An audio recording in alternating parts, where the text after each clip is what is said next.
د پاکستان لخوا د ډیورنډ کرښې د رسمي کېدو غوښتنه او د ظاهرشاه، داودخان، نور محمد ترکی، ډاکتر نجیب، مجاهدینو، طالبانو او حامد کرزي ځوابونه.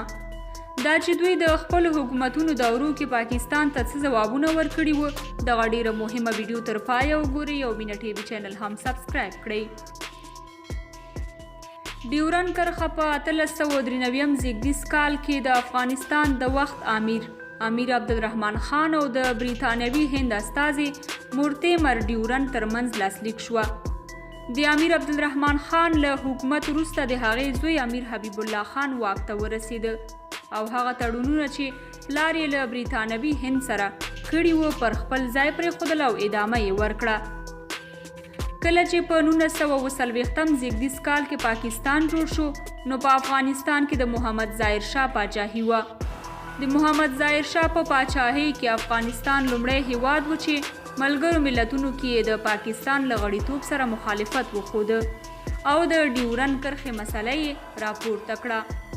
دلته د محمد ظاهرشاه، سردار محمد داودخان، نور محمد ترکی، حافظ الله امین، بابرک کارمل، ډاکتر نجیب الله، مجاهدینو او طالبانو څخه د پاکستان هغه غوښتنې چې ډیورنډ کرښه په رسمیت وپیژني او د هغه وخت افغان واکمنو د ځوابونو لنډیز لیکو. اول، د محمد ظاهرشاه واکمنۍ. د محمد ظاهرشاه په واکمنۍ کې پاکستان له افغانستانه د ډیورنډ کرښې د رسمي کېدو غوښتنه نه ده کړې، خو د محمد ظاهرشاه حکومت په ملګرو ملتونو کې د پاکستان له غړیتوب سره په دې مخالفت ښودلی و چې یاد نړیوال سازمان کې د پاکستان په غړیتوب سره به د افغانستان او برطانوي هند ترمنځ پخواني تړونونه چې ډیورنډ کرښه هم پکې شامله و ماتیږي. د محمد ظاهرشاه په واکمنۍ کې د پښتونستان مسله راپورته شوه او د ډیورنډ کرښې هغه غاړې خلکو ته د ټاکنې حق باندې ټینګار کېدلو. دوهم، د سردار محمد داود خان جمهوریت. سردار محمد داود د ډیورنډ کرښې چې په هغه وخت کې د پښتونستان مسلې په نوم یادېده ډیر جدي و.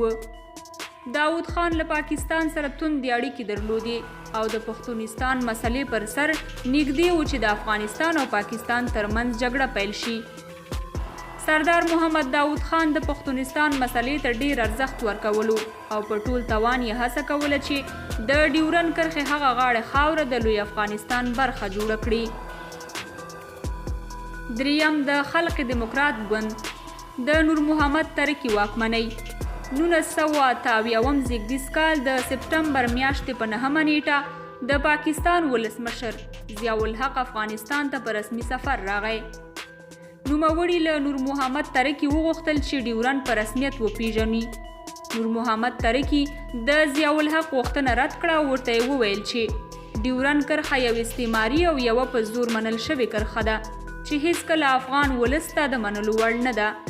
نور محمد ترکی ضیاء الحق ته وویل چې د پاکستان او هندوستان د ویش پر مهال پښتنو او بلوچانو د ټاکنې او انتخاب حق ورنه کړل شو او افغانستان ډیورنډ کرښه په رسمیت نه پیژني. ضیاء الحق هغه وخت پوه شو چې پر خلق دیموکرات ګوند نشي منلی چې ډیورنډ کرښه په رسمیت وپیژني. څلورم، ډاکتر نجیب الله.